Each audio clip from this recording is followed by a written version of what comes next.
ஜெபம் செய்வோம்.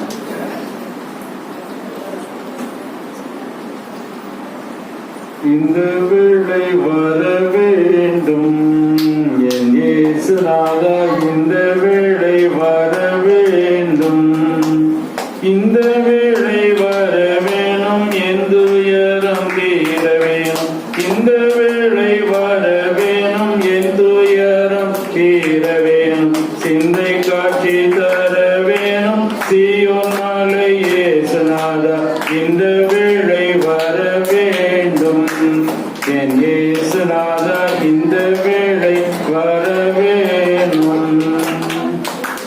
எங்கள் பரம தந்தையே, இந்த மகிழ்ச்சியான ஆராதனை நேரத்திலே நாங்கள் உடைய பிள்ளைகளாக இந்த தூய ஸ்தலத்திலே கூடி உம்மை நோக்கி பார்க்கிறோம். நீர் எங்களுக்கு முக்கியமானவர், நீரே பிரதானமானவர், நீரே எங்களுக்கு உடைய பிரசன்னத்தை தந்து எங்களை ஆசீர்வதித்து அனுப்ப ஜெபிக்கிறோம். அடியனை மறைந்தருளும் தம்மை வெளிப்படுத்தும் சுவாமி, நாங்கள் சிறுகவும் நீர் பெருகவும் வேண்டும். ஜீசஸ் வால்யூ சர்ச்சுக்காக நன்றி கூறுகிறோம். அருமையான பாஸ்டர் ஐயாவுக்காக ஸ்தோத்திரம், அருமையான அம்மாவுக்காக ஸ்தோத்திரம், அவருடைய அன்பு மகள் பிளஸிக்காக மற்றும் அவருடைய வளர்ப்பு பிள்ளைகளுக்காக நன்றியோடு துதிக்கிறோம். ஸ்தோத்திரம். இங்கே இருக்கிற திருச்சபையின் பிள்ளைகளுக்காக ஸ்தோத்திரம். குழந்தை அன்பிலும் அந்யோன்யத்திலும் நிலைத்திருக்கட்டும். இப்போது உம்முடைய செய்தியை நாங்கள் பெற்றுக்கொள்ளத்தக்கதாக ஆவியானவர்களை ஆட்கொண்டு வழிநடத்தும். அடியனை வரைத்து நீர் பேசும், நாங்கள் கேட்கட்டும். இயேசு கிறிஸ்துவின் நினைத்து நாமத்தை ஜெபிக்கிறோம், ஜீவனுள்ள நல்ல பிதாவே. ஆண்டவராக இயேசு கிறிஸ்துவின் நினைத்த நாமத்திலே வழியாவிருக்கும் என்னுடைய நல்வாழ்த்துக்களை தெரிவித்துக் கொள்கிறேன். அருமையான பாஸ்டர் ஐயா அம்மா அவர்கள் இந்த பகுதிக்கு வரும்போது முதல் அறிமுகமான தேவனுடைய பிள்ளைகளிலே ஒருவர்.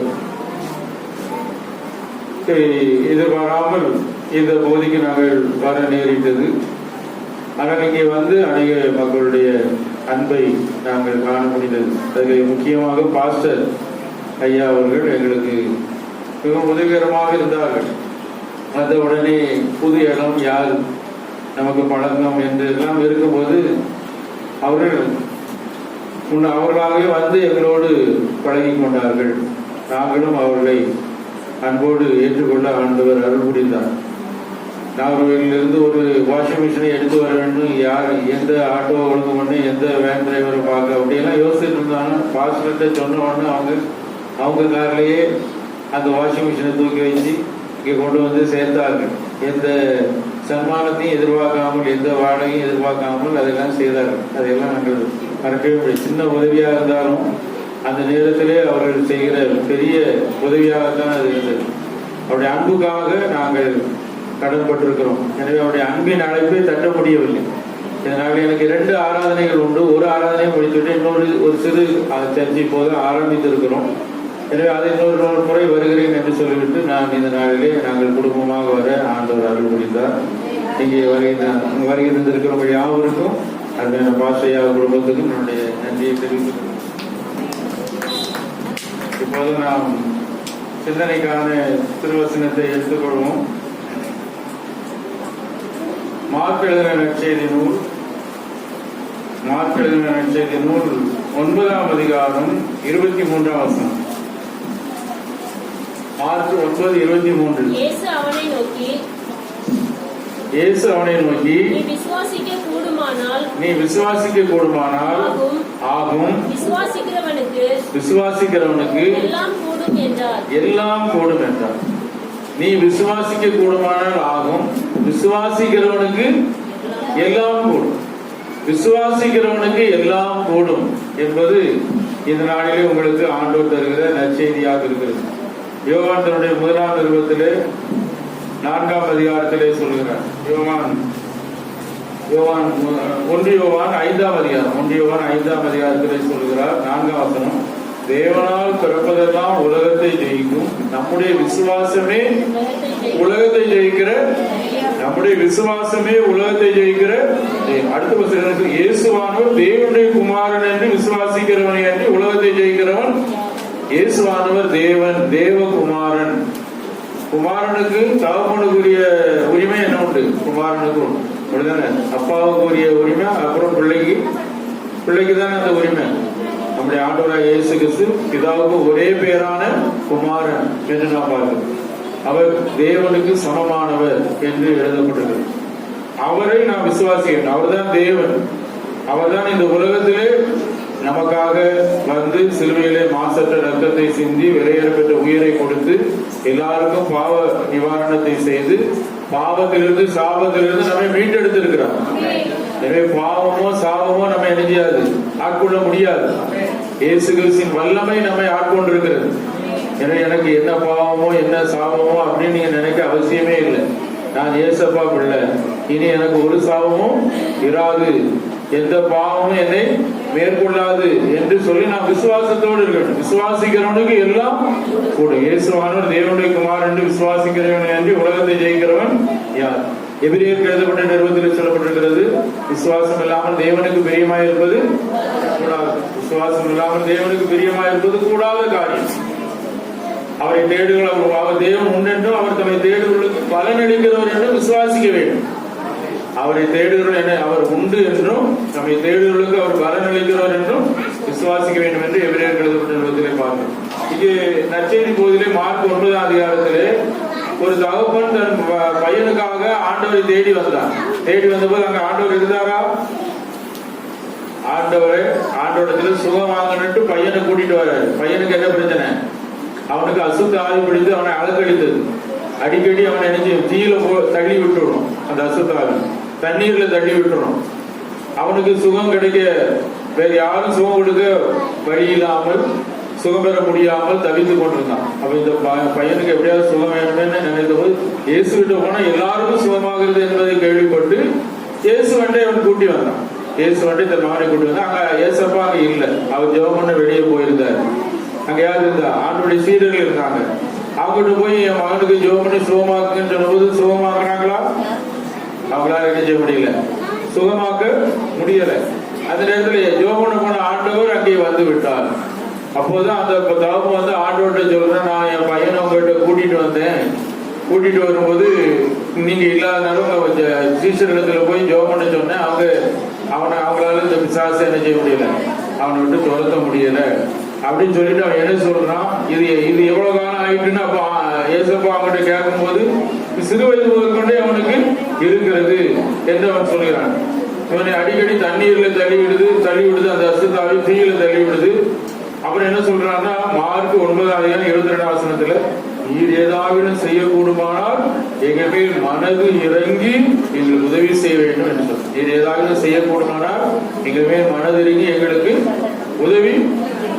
உதவி செய்ய வேண்டும் என்று அவன் அங்கே ஆண்டவரிடத்திலே முறையிட்டான். இப்ப இவன் விசுவாசத்தோட முறையிடுதானா, விசுவாசம் இல்லாம முறையிடுதானா? ஆண்டவர்கிட்ட ஜெபம் கேட்கலாம், ஏதாவது செய்ய போனால் எங்களை மனதிறங்கி நீர் நினைச்ச வேண்டும், எங்களுக்கு உதவி செய்ய வேண்டும் என்று அவன் கேட்கிறான். அது விசுவாசமான வேண்டுகோளா, விசுவாசம் இல்லாத வேண்டுகோளா? விசுவாசத்தோட கேட்கான் இல்ல. நல்லா யோசிச்சு பார்த்தீங்கன்னா அது என்ன சொல்றாங்க, நீர் ஏதாவது செய்யக்கூடுமானால். ஆண்டவரால செய்ய முடியாது இருக்குன்னு நினைக்கான். நீர் ஏதாவது செய்யக்கூடுமான என்ன சொல்லியிருக்கான்னு அவன், நீர் எல்லாவற்றையும் செய்ய வல்லவர் ஏசப்பா, நீங்க தான் இதை எங்களுக்கு செய்து கொடுக்கணும், நீர் எப்படியாவது செய்யணும், நீ எதையும் செய்ய முடியும் அப்படின்னு அவன் வேண்டிக் கொண்டானா அது விசுவாசம் உள்ள ஜெபம். நீ ஏதாவது செய்யக்கூடுமானால் செய்ய முடியாட்டா நான் வழியை பார்த்து போறேன், பரவாயில்ல, ஏதாவது செய்யக்கூடுமானால் செய்யுங்க. அதான் ஆண்டவருக்கு பிரியமில்லாத காரியம். அவிசுவாசம் உள்ள இருதயம் ஆண்டவருக்கு நினைக்காது, பிடிக்காது. விசுவாசத்தோட இருக்கணும். ஒரு நூற்றுக்கு என்ன சொன்னா, ஆண்டவரிடத்துல உதவி கேட்கிறான், வேலைக்காரன் சுகமாகணும்னு சொல்லி. ஆண்டவர் வீட்டுக்கு வந்து சுகமாக்குன்னு சொல்லிட்டு வந்துட்டு இருக்கிறாரு. வரும்போதே அவன் நினைச்சான், தன்னுடைய நண்பர்களை அனுப்பி அவர் வீட்டுக்கு வரணும்னு அவசியம் இல்லை. வீட்டுக்கு வந்து என் வீட்டுக்கு வர்றதுக்கு நான் அவ்வளவு பெரிய ஆள் இல்லை, அவர் மகா பெரியவர், அதனால அவர் காலடி போடுறதுக்கு என் வீடு தகுதியான வீடு கிடையாது. ஆனா அங்க இருந்து ஒரு வார்த்தை சொன்னா கூட போதும். அங்க இருந்து ஒரு வார்த்தை சொன்னா என் வேலைக்காரன் என்ன செய்யலாம். அப்போ அதான் விசுவாசம். அப்ப ஆண்டவர் நினைச்சாரு, மிகுந்த மகிழ்ச்சியோடு சொன்னாரு, இஸ்ரவேலர்கள் கூட இப்படிப்பட்ட விசுவாசத்தை நான் பார்க்கவில்லைன்னு சொன்னார். இஸ்ரவேலர் பெரிய விசுவாசிகள், கடவுளை அறிஞ்சவங்க, பைபிளை கரைஞ்சு குடிச்சவங்க, அவங்க கிட்ட கூட இப்படி விசுவாசம் இல்லையே, ஒரு அந்நிய மனுஷன் இவ்வளவு விசுவாசத்தோட சொல்றானேன்னு அவனை பாராட்டு. இந்த மனுஷன் இந்த தகப்பன மகனை கூட்டு வந்த மனுஷன் என்ன சொன்னான், நீர் ஏதாகிலும் செய்யக்கூடுமாறு செய், நீர் ஏதாகிலும் செய்யக்கூடுமாறு செய்யும் போது ஆண்டவர் என்ன சொன்னாருன்னா, அதுக்கப்புறம் சொன்னாரு இயேசுவனை பார்த்து, நீ விசுவாசிக்க கூடுமானா, நீ என்ன சொல்லாத ஏதாகிலும் செய்யக்கூடணும்னு நீ சொல்ல வேண்டாம், நீ விசுவாசிக்க கூடுமானா விசுவாசிக்கிறவனுக்கு எல்லாம் கூடும், விசுவாசிக்கிறவனுக்கு எல்லாம் கூடும். விசுவாசித்தால் தேவனுடைய மகிமை, விசுவாசிக்கிறவனுக்கு எல்லாம் கூடும். செட்டிகுளம் ஆலயத்திலே 3 ஆண்டுகள் இந்த திருச்சபையிலே ஆண்டவர் பணி செய்ய உதவி செய்தார். கிளை சபைகளிலே இந்த பிரதான ஆலயத்திலே அப்ப வந்து அந்த ஆலயத்துக்குள்ள காலடி எடுத்து வைத்த உடனே என் மனசுல ஒரு எண்ணம் வந்து, இந்த ஆலயம் இந்த தரம் கோபுரம் அழகா இருக்கு, இந்த தரம் புதுப்பிக்கப்பட்டா நன்றாக இருக்குமே அப்படின்னு என் மனசுல ஆண்டவர் எண்ணத்தை கொடுத்தார். அதெல்லாம் ஆண்டவர் கொடுக்கறது தான். இப்ப ஆண்டவர் செய்ய நினைப்பது என்ன செய்யாது, தடைபடாது. அப்ப நான் 2 வருஷம் அதுக்காக பலர்கிட்ட கூப்பிட்டு பேசுறேன். கொஞ்சம் பேர் ஆதரவா இருக்காங்க, கொஞ்சம் பேர் என்ன செய்யறாங்க, எதிர்ப்பா இருக்கிறாங்க. யாருக்கு எல்லாரும் ஏகோபித்த மனதோட ஒரு காரியத்தை செய்யறாதான் நல்லா இருக்கும், காரியம் நல்லா இருக்கும். ஒண்ணுமே செய்ய முடியல. இப்போ 3வது வருஷம் தான் ஆண்டவர் நினைக்கிறார், கிரியை செய்யறார். அது இடையில கூட ஒருத்தர் என்ன செஞ்சாங்க, இப்போ இது எங்கிட்ட கேளாம இந்த ஆலயத்து காரியத்தில் எதுலையும் கட்டடங்கள் இடிக்கவோ ஏதோ தலையிடக்கூடாதுன்னு அப்படி ஒரு கேஸ் வேற போட்டாங்க. ஆனா அவர் பேர எனக்கு நண்பர் ஆகிட்டார். கொஞ்ச நேரம் கழிச்சு அவர் நமக்கு நண்பர் ஆகிட்டார். 3வது வருஷம் கடவுள் நினைச்சாருன்னா, அந்த முதல்ல அந்த பழைய கட்டடத்தை ஒரு கட்டடம் தான் இடையூறா இருந்துச்சு, ஒரு பள்ளிக்கூட கட்டடம். விசுவாசத்தோட நினைச்சாரு. விசுவாசிக்கிறவனுக்கு எல்லாம் ஆர்டர் எதுவும் ஒண்ணு திருக்காட்சி கொடுத்து இந்த காரியத்தை நீ கட்டு நான் முடிச்சு தருவேன் அப்படின்லாம் சொல்லல. அந்த விசுவாசத்தோட அதை செய்ய ஆர்டர் துணை செய்தார். விசுவாசத்தோட அதை ஆரம்பிச்ச முதல்ல பழைய கட்டடத்தை தகர்த்து அந்த கிளாஸ் ரூம், ஒரு கிளாஸ் இருந்துச்சு, அந்த கிளாஸ் ரூம் மாடிக்கு கொண்டு போகணும். அப்ப அது ஆண்டவர் செய்திருக்காங்க. இப்போ ஆலயத்துக்கு விரிவாக்குவதற்கு இடம் கிடைச்சிருக்கு. அப்ப ஆண்டவர் மக்கள் உள்ளத்திலே ஒரு உற்சாகம், எல்லாரும் அதால இது நம்ம செய்திடலாம். மேக்சிமம் இங்க இருக்கிறவங்க தான் நினைச்சாங்க, அந்த திருச்சி சேர்ந்தவங்க நன்கொடை கொடுத்தாங்க, காணிக்கை கொடுத்தாங்க. அந்த காணிக்கையிலேயே தான் நம்ம என்ன செய்திருக்கிறோம், அந்த ஆலயத்தை கேட்டு ஆண்டு உதவி சார். 3வது ஆண்டு தான் அந்த ஆலயத்தை என்ன செய்யுது துவக்கி மே மாதம் ஒரு 80% மேலாவது வந்திருக்கு. மேல் கூரை 2வது கூரை போடக்கூடிய நிலையில நான் போய் பிஷப்கிட்ட போய் எனக்கு தேதி கொடுங்க, மே மாதம் ஒரு எங்களுக்கு ஒரு கெட்டுகதை போடுவார், குருமார் கெட்டுகதை. அதில் போய் நீங்க ஒரு தேதி கொடுங்க, ஒரு பிரதிஷ்டனால நியமிச்சுட்டாங்கன்னு கேட்கும்போது அவரு சரின்னு சொன்னாரு. பிறகு என்னைய பாலக்கோட்டை போதிக்கு நான் ஏற்கனவே ஒரு டிரான்ஸ்பரும் கேட்டுட்டு இருந்தேன். பிள்ளைகளுக்கு படிப்பு அங்க இருக்கு, நாங்க எங்களை பாலக்கோட்டைக்கு மாற்றி விட்டுட்டாரு. ஆனா ஆண்டவர் அந்த 90% வேலையை போக்குறதுக்கு பெரிய காரியம் எல்லாரோடைய ஆதரவோட நினைச்சார் செய்து அது நிறைவுக்கு ஒரு மணிக்கு ஆர்டர் நினைச்சாரு. இது விசுவாசிக்கிறவனுக்கு எல்லாம் கூடும். அந்த ஆலயத்துக்குள்ள காலடி எடுக்குது இருக்கும்போது மனசுல ஒரு உற்சாகம் வந்துச்சு, இதை எப்படியா புதுப்பிக்கணும். அதை விசுவாசித்தேன். 2 ஆண்டுகள் முடியல. 3வது ஆண்டு துவங்கி ஒரு 90% வேலையை ஆண்டவர் நிறைவுக்கு கொண்டு வர செய்தார். ஆண்டவரால் முடியாத காரியம். விசுவாசிக்கிறவனுக்கு எல்லாம் கூடும். நம்ம ஆண்டவருடைய பிள்ளைகளாகிய நாம் விசுவாசிக்கணும். ஊழியக்காரரை விசுவாசித்தா ஊழியக்காரருடைய ஆண்டவருடைய ஆசீர்வாதத்தை பெற்றுக்கலாம். ஊழியக்காரனை கிண்டலும் கேலியும் பண்ணிட்டு இருந்தோம்னு வச்சுக்கோங்க, அவர் சாதாரணமான மனுஷனா பார்த்தா அந்த பலன் தான் நமக்கு கிடைக்கும். ஊழியக்காரனை கடவுளுடைய பிரதிநிதியா பார்த்தா அந்த பலன் நமக்கு கிடைக்கும். சாதாரண மனுஷனா பார்த்தா சாதாரண மனுஷனா தான் இருப்பாரு. அதான் விசுவாசிக்கிறவனுக்கு இருக்கிறப்ப, விசுவாசிக்கிறவனுக்கு விசுவாசியாதவனுக்கு இருக்கிறப்ப. இப்ப எலிசான்னு ஒரு தீர்க்கதரிசி இருந்தார். எலிசா தீர்க்கதரிசி செய்த தப்பான காரியம் என்ன? எலிசா என்ன தப்பு செய்த? பைபிள் நல்லா படிக்கீங்கல்ல. எலிசா அப்படி போகும்போது கொஞ்சம் ஒரு பட்டணத்துல இருந்து வெளியே போறாரு. அப்ப அந்த பட்டணத்து பிள்ளைகள்னு போட்டிருக்கு. எத்தனை வயசு பையங்களா, வாலிப பையங்களா, இல்ல ஒரு இந்த குழந்தைகளுக்கும் வாலிபருக்கும் இடப்பட்ட வயதுள்ள பையங்களா, பிள்ளைகள் வந்து என்ன செய்யலாம், மொட்டை தலையா ஏறி போய் நிந்தித்தார்கள். அவர் கூட இருந்த ஆட்கள் இந்த பட்டணம் நல்ல பட்டணமா இருக்கு, ஆனா தண்ணி தான் மோசமா இருக்கு, இந்த தண்ணியை நல்லாக்கிட்டாருன்னு சொல்லி தண்ணியெல்லாம் நல்லாக்கி கொடுத்தாரு. ஆனா அந்த பிள்ளைகள் பொல்லாத பிள்ளைகளா தான் இருந்திருக்குப்பா. பிள்ளைகள் வந்து சின்ன பிள்ளைகளா இருந்தாலும் ஒரு மனுஷனை அவன் மொட்டை தலையா இருந்தாலும் அவன் நிந்திக்கலாமா? ஏன்னா அது ஒரு தவறான காரியம். ஒருவேளை அவன் என்ன நினைச்சு சபிச்சானோ, சாபம் போட்டான். கரடி வந்து இந்த பிள்ளைகளை பட்சிக்கட்டும். 2 கரடிகள் புறப்பட்டு வந்து பிள்ளைகளை 42 பேரை எவ்வளவு பேரை பட்சித்து போட்டது. ஒருவேளை நினைச்சிருப்பான், இந்த பிள்ளைகள் வந்து அந்த பட்டணம் ஏற்கனவே நல்ல பட்டணம்னு சொல்லிட்டு இந்த பிள்ளைகள் வளர்ந்து பெரியாரான அந்த பாட்டனை என்னத்துக்காக நினைச்சு ஜபிச்சாங்க நம்ம தெரியல. நிந்தித்தார்கள், பிள்ளைகள் நிந்தித்தது தப்பான காரியம். அதுக்கு பதிலாக இவன் செய்தான், சாபம் போட்டான்.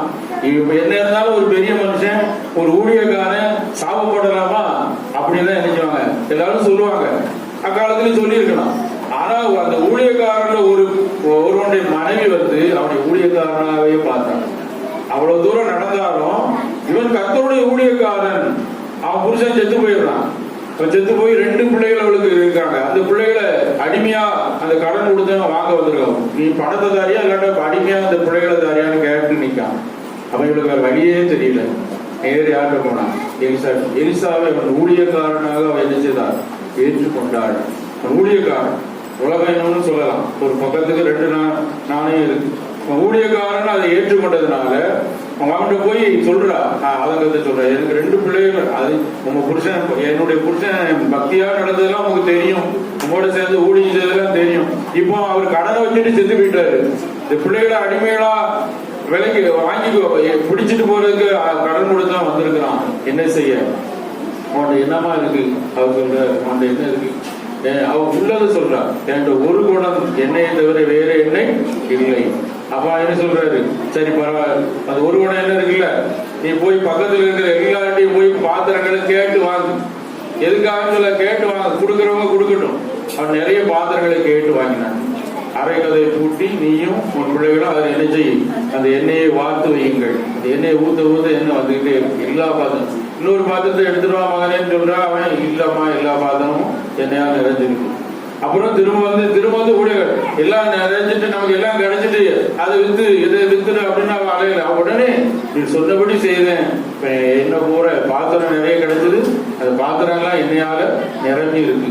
அப்ப அவன் என்ன சொன்னான், நீ அதை உனக்கு எவ்வளவு கடன் இருக்கோ அந்த கடனுக்குரிய தொகைக்கு அந்த எண்ணெயெல்லாம் வித்து கடன் ஆட மீதமும் இருக்கும், அதை கொண்டு நீ பிழைத்துக்கொள் என்று சொல்லி அனுப்பணும். ஊழியக்காரனை ஏற்றுக்கொண்டதுனால என்ன கிடைச்சது, அவளுக்கு பிழைப்பு கிடைத்தது. வாழ்வழிக்கும் விசுவாசம். நம்முடைய விசுவாசம் நமக்கு என்ன செய்யும், வாழ்வு கொடுக்கும். அதே அதிகாரத்தில் நீங்க பாத்தீங்கன்னா இன்னொரு பெண், அவள் பணக்காரி, அவளும் என்ன செய்தான, எலிசாவை என்ன செய்தான், ஏற்றுக்கொண்டான். எலிசாவை ஒரு ஊழியக்காரனாக பார்த்தான். இந்த நம்ம ஊருக்கு வந்து போயிருந்த மனுஷன் பரிசுத்தவான் என்று காண்கிறேன் என்று கணவனிடத்தை சொல்றான். முதல்ல அவ ஊழியக்காரர் நீ வரும்போதுதான் என் வீட்டுல சாப்பிடணும்னு சொல்லியிருந்தா அதே மாதிரி சாப்பிட போவாரு. அப்படி வந்து போயிட்டு இருக்கிற பார்த்து இவர் சாதாரண ஊழியக்காரர்கள், இவர் ஒரு பரிசுத்தவான், இவருக்கு இன்னும் அதிகமா செய்யணும். இவருக்கு மேல ஒரு கெஸ்ட் ரூம் கட்டுவோம், மேல் வீட்டு அறை ஒன்று கட்டுவோம், அங்க ஒரு கட்டில் போடுவோம், ஒரு நாற்காலி போடுவோம், அங்க ஒரு குத்து விளக்கு வைப்போம், அவரை நம்ம இப்படி கனப்படுத்துவோம் அப்படின்னு சொல்றான். அவளுக்கு அவ்வளவு அந்த ஊழியக்காரனை உபசரிக்கிறது அவ்வளவு ஆனந்தம். ஊழியக்காரனை ஏற்றுக்கொண்டவங்களுக்கு கிடைப்பதற்கு அரிதானது கிடைக்கும். விசுவாசிக்கிறவனுக்கு எல்லாம் கூடும். அது சாதாரண ஆளை பாக்குற ஊழியக்காரனா பார்த்ததுனால அவளுக்கு என்ன கிடைச்சதுன்னா, அவ வயசானவா, குழந்தை இல்லை, கூப்பிட்டு கேட்கிறாரு, வேலைக்காரனை கூப்பிட்டு அந்த பெண்ணை கூப்பிட்டு அவனுக்கு என்ன வேணும்னு கேடு. வேலைக்காரன் வச்சுதான் கேட்காரு. ஆனாலும் அந்த அம்மா சந்தோஷமா சொல்ற, நான் என் மக்கள் நடுவே, என் இனத்தார் நடுவே நான் சுகமாய் குடியிருக்கிறேன். ஏன்னா இவங்க வயசாகிட்டு இன்னும் குழந்தையை எதிர்பார்த்து பிரயோஜனம் இல்லை அப்படின்னு நினைக்கிறான். அப்புறம் அவன் போன ஒரு பாடி இவன் கேட்கிறான், அந்த எலிசா தீர்க்கதரிசிக்கார வேலைக்காரனுடைய எப்பாயி நமக்கு எவ்வளவு உபசரிச்சாரு, ஏதாவது இவளுக்கு நான் கொடுக்கணும், ஏதாவது நான் இவளுக்கு கொடுக்கணும், என்ன கொடுக்கலாம். அவ குழந்தை இல்லாம இருக்கா, வயசாகிட்டு குழந்தை கொடுக்கிறா.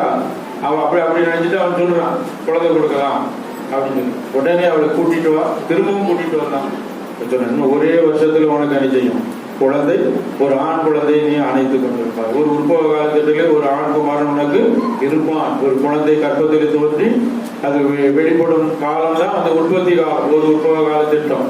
அந்த காலத்திலே உனக்கு ஒரு குழந்தை இருப்பான்னு சொன்னோன்னு எனக்கு அபத்தம் சொல்ல வேண்டாம் அப்படின்னு சொல்றான். ஆனா அப்படியே அது நடந்தது என்று பாக்கியே இவன் வந்து அந்த ஊழியக்காரனா நினைச்சுதான் ஏற்றுக்கொண்டான்.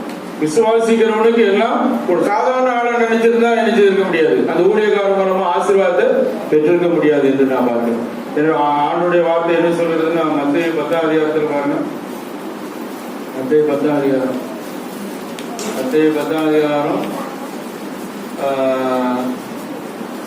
40ஆம் வசனம். ஊழியக்காரர்களுக்கு ஆண்டு தன்னுடைய சீஷர்களை பார்த்து ஆண்டு சொன்னார்.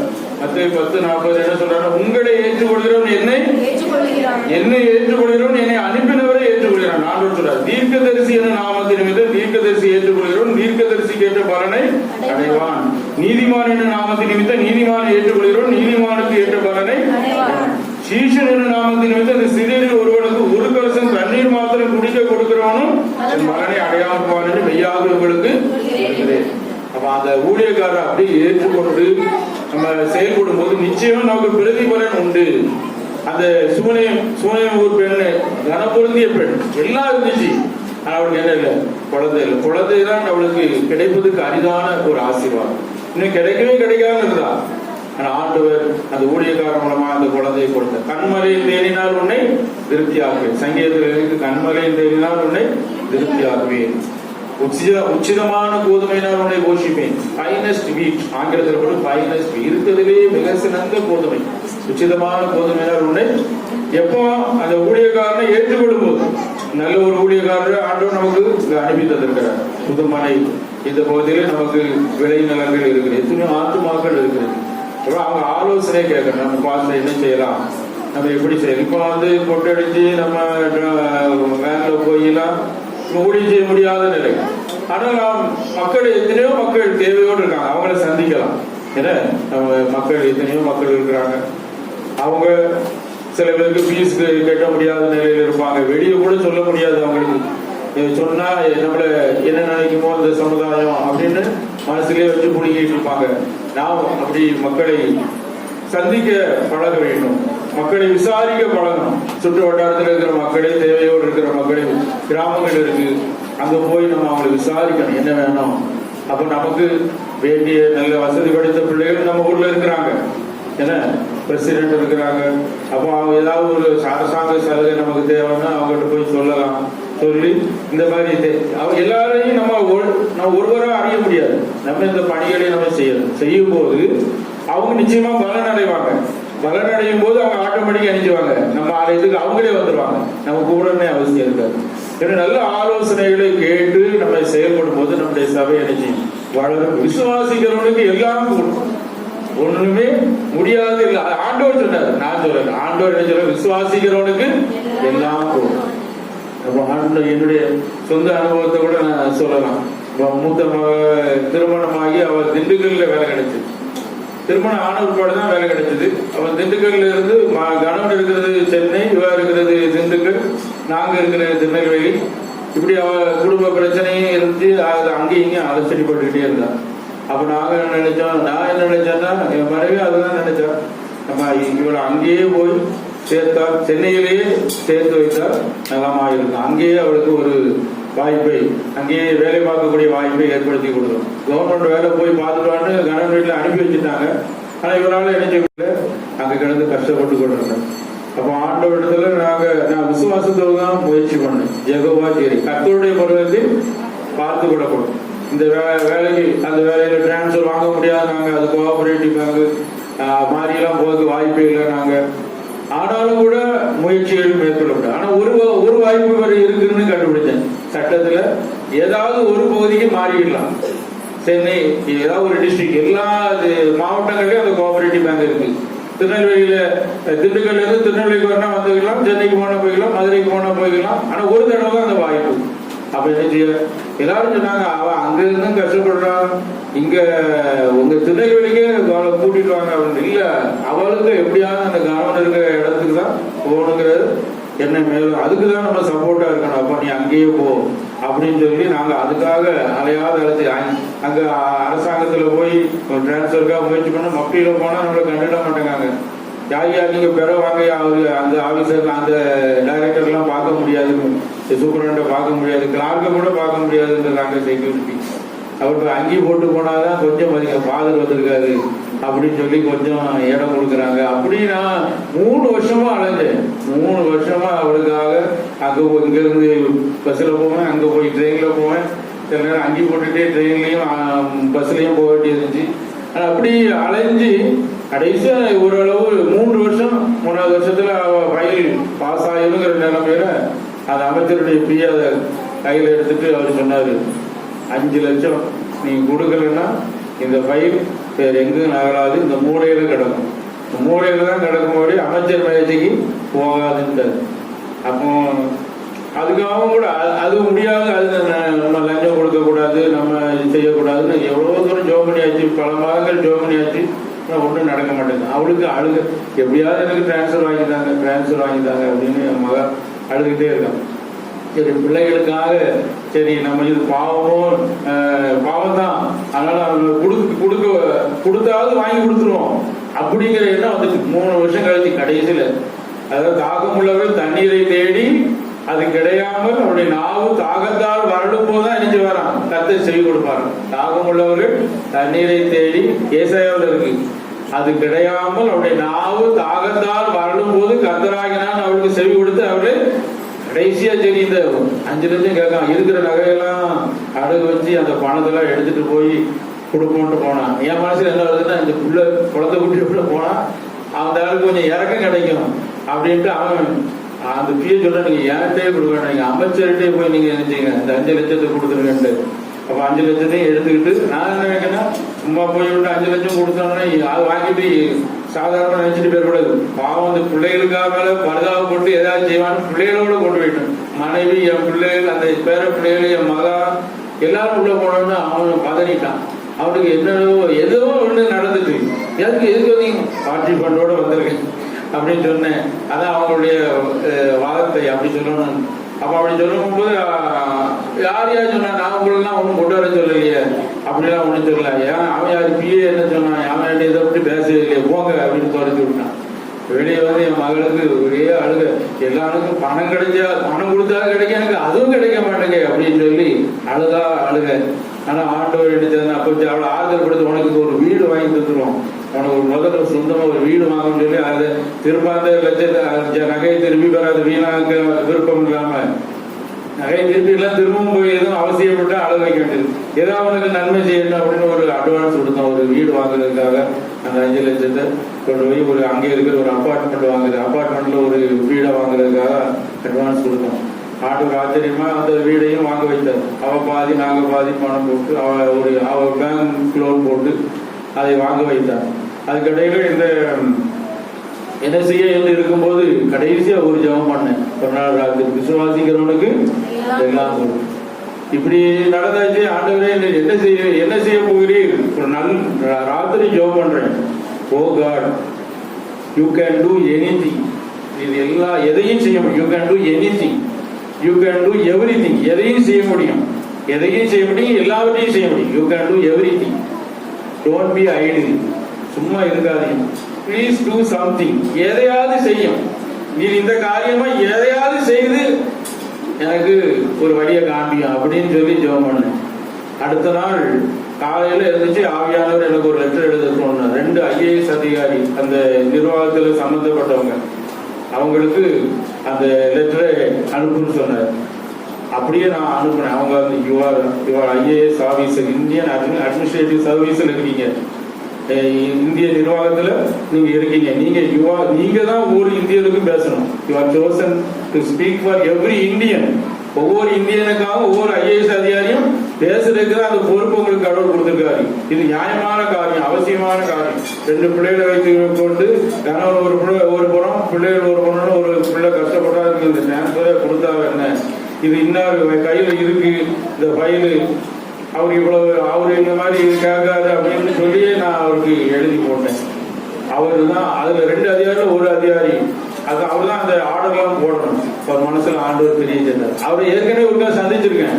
அவர் சொன்னாரு, நாங்க இந்த IAS சர்வீஸ்ல இருக்கோம், 30 வருஷமா எனக்கு நான் வேலையை முடிக்க போறேன், நன்மை செய்ய நினைக்கிறேன், என்னால ஒரு நன்மை செய்யவே முடியல sir. Our hands are tied up, எங்களுடைய கைகள் கட்டப்பட்டிருக்கு அப்படின்னு சொன்னார். ஃபாதர்னு சொல்லி என்கிட்ட சொல்லிட்டு இருந்தார். அவருக்கு திரும்ப எழுந்த லெட்டரை கண்டோன்னா அவரு உடனே அந்த PAக்கு தொடர்பு கொண்டு இந்த அந்த ஃபைல அமைச்சர் மேஜைக்கு வச்சுட்டு அந்த பொண்ணோட அப்பாவுக்கும் போன் அடிச்சிடும் அப்படின்னு சொல்லிட்டாரு. அவர் அந்த அமைச்சர் மேஜரோட வச்சுட்டு திடீர்னு போன் வருது, இவரு இன்னும் 5 லட்சம் கட்டினாரு, என்ன செய்ய போறாங்கன்னு யோசிச்சுட்டு இருக்கேன். சார், அந்த அமைச்சர் மேஜர் உங்க ஃபைல் போயிட்டு அவரு IAS அதிகாரி உங்கள்கிட்ட போன் பண்ணி சொல்ல சொன்னாரு. எனக்கு ஒரு பெரிய ஆச்சரியமா இருந்துச்சு. அதே மாதிரி அவர் ஒரு வார காலத்துக்குள்ள இந்த அமைச்சர் கையெழுத்தையும் வாங்கி இவர் அந்த ஆர்டரை போட்டு விட்டார். சென்னை திண்டுக்கல்ல இருந்து சென்னைக்கு பணியிடமாக கிடைக்க செய்தார். அல்லேலூயா. ஒருவராய் பெரிய அதிசயங்களை செய்கிறவரை துதியுங்கள், அவர் கிருபை என்னோட விசுவாசிகளோடு எல்லாம் கூடும். விசுவாசமா நம்ம காரியங்களை செய்யும் போது ஆண்டவருக்காக செய்யணும். சமுதாய பணியாக இருந்தாலும் சரி, சபை பணியாக இருந்தாலும் சரி, நம்முடைய குடும்பத்துல நம்ம ஏதாவது நன்மையான காரியமா இருந்தாலும் சரி, விசுவாசத்தோட செய்யணும். அவிசுவாசம் உள்ள பொல்லாத இதை நமக்கு இருக்கக்கூடாது. விசுவாசத்தினால் வராத யாவும் பாவமே அப்படின்றது. விசுவாசத்தோட நம்ம காரியங்களை செய்யும் போது ஆண்டவர் நம்முடைய வாழ்க்கையில பெரிய காரியங்களை செய்வார். ஆண்டவர் சொல்லுகிற காரியம் அதான், விசுவாசித்தவளே பாக்கியவதி, கர்த்தரால் அவளுக்கு சொல்லப்பட்ட காரியங்கள் நிறைவேறும். மரியாளுக்கு அதான் சொல்லப்பட்டது, விசுவாசித்தவளே பாக்கியவதி. மரியாள் முதல்ல என்ன நினைச்சா, இந்த சமுதாயம் என்ன நினைக்கும், நான் கல்யாணம் ஆகாமலே குழந்தை பெறுவேன் தூதர் சொல்றாரு, இந்த சமுதாயம் என்ன நினைக்கும், எனக்கு எவ்வளவு அவப்பேறு வரும் அப்படின்னு மனம் கலங்கினான்.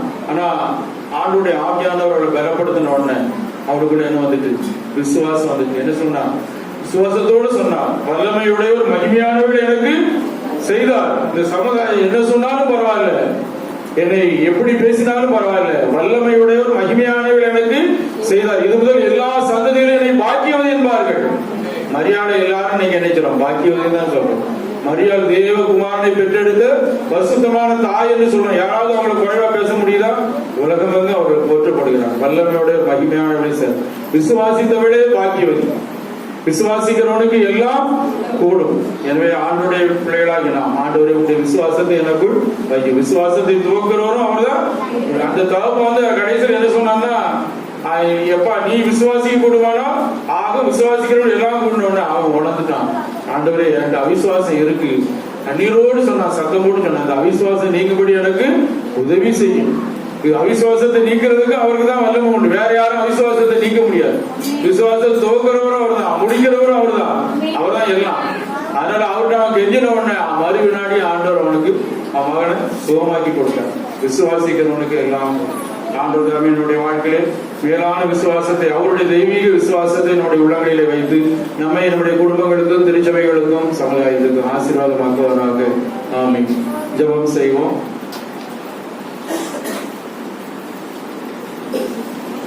எங்கள் பரம தந்தையே, இந்த மகிழ்ச்சியான நாளுக்காக ஸ்தோத்திரம்.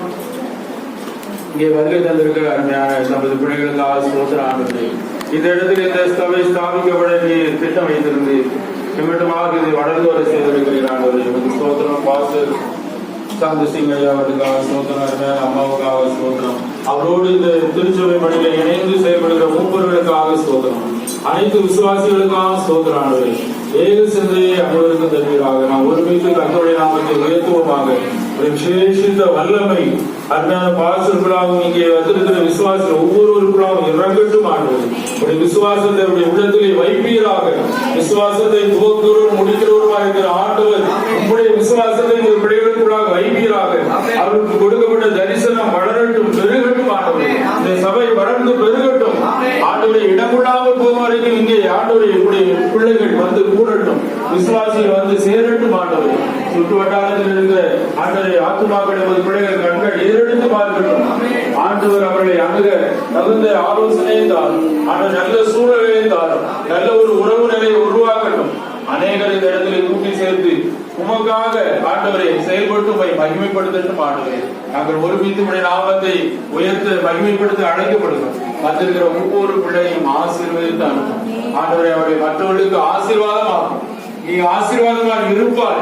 அவருடைய ஆசீர்வாதத்தின் பேரை பெருமைப்படுத்துவேன் என்று சொல்லி ஆசீர்வதித்து அனுப்புகிறேன். மீண்டும் நாங்கள் ஆண்டவரை கர்த்தர் பெரிய காரியங்களை செய்தார், இது நிமித்தம் மகிழ்ந்திருக்கிறோம் என்று சொல்லி மகிழத்தக்கதான அனுபவங்களை தந்து எங்களை ஆண்டவரை ஒன்று சேர்க்கிறோம். அப்படிப்பட்ட அனுபவங்களை எங்களுக்கு மீண்டும் தாரும் ஆண்டவரை. நான் நினைப்பதற்கு வேண்டுவதற்கு அதிகமாக செய்ய போகிறேன். அன்பின் ஆண்டவர் இயேசு கிறிஸ்துவின் இணையற்ற நாமத்தில் மிகுந்த மனத்தாழ்மையோடு ஜெபிக்கிறோம் ஜீவனுள்ள நல்ல பிதாவே.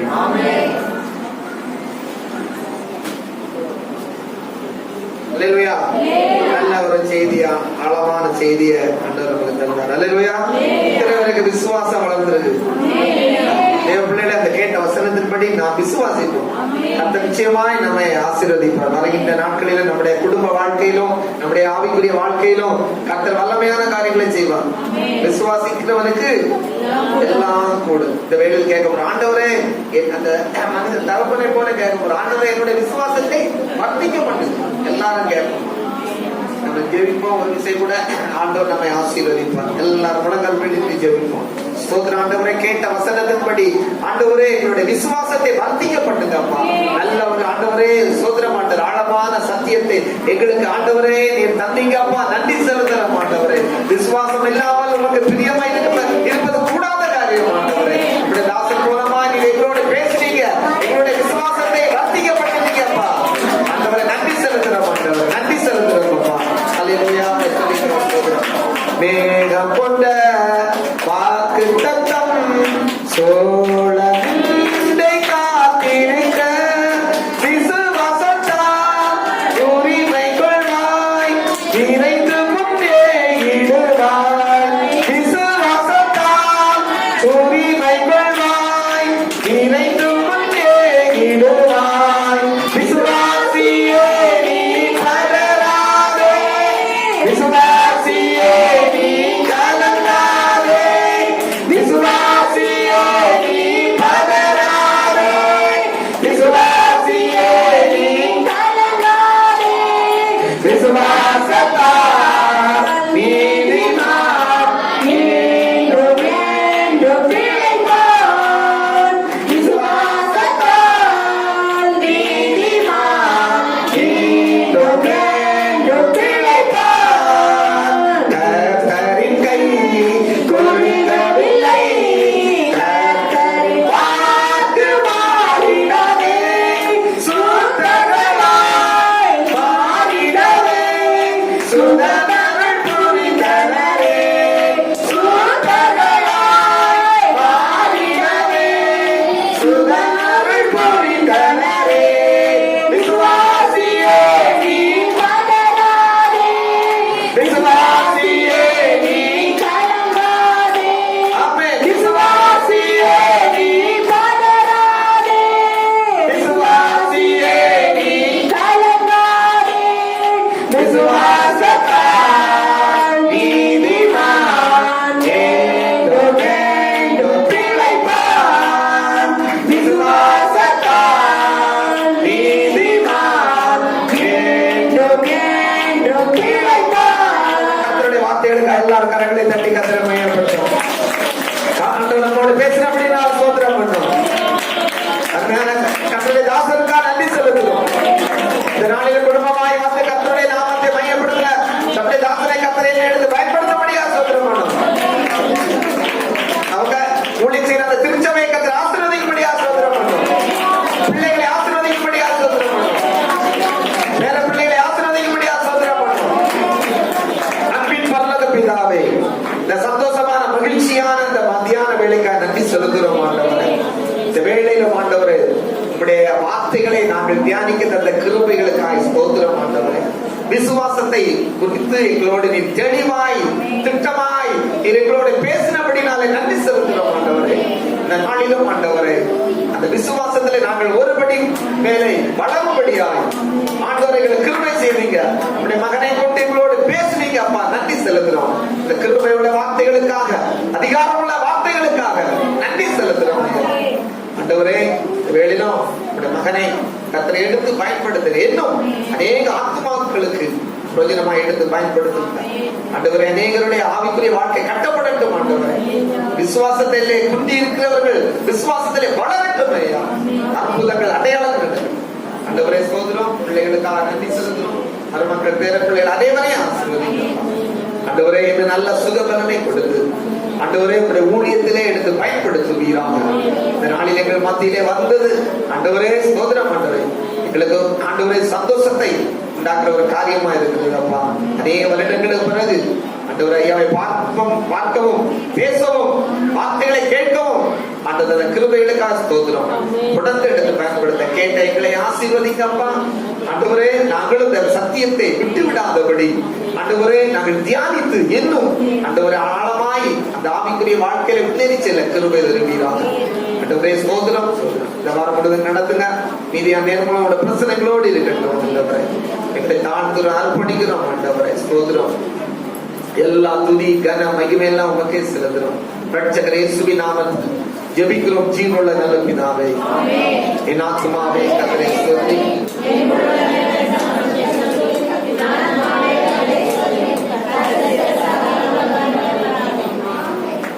என்னுடைய இறக்கமுள்ள கிருபைக்கும் பராமரிப்புக்கும் பாதுகாப்புக்கும் வழிநடத்தலுக்கும் அனைவரையும் ஒப்புக் கொடுக்கின்றோம். கர்த்தர் தாமே உங்கள் யாவரையும் ஆசீர்வதித்து காப்பாராக. கர்த்தர் தமது திருமுக பிரகாசத்தை உங்கள் மீது பிரகாசிக்க பண்ணி கிருபையாயிருப்பாராக. கர்த்தர் தமது திருமுக பிரசன்னத்தை உங்கள் மீது பிரசன்னமாக்கி உங்களுக்கு சமாதானம் கட்டளையிடுவாராக. பிதா குமாரன் பரிசுத்த ஆவியுமாகிய சர்வ வல்லமை பொருந்தி தேவனுடைய ஆசீர்வாதம் இன்று வென்று சதா காலம் உங்களோடு தங்கியிருந்து உங்களுடைய சமாதானத்தின் பாதைகளை நடத்தி செல்வதாக. ஆமென். God bless you.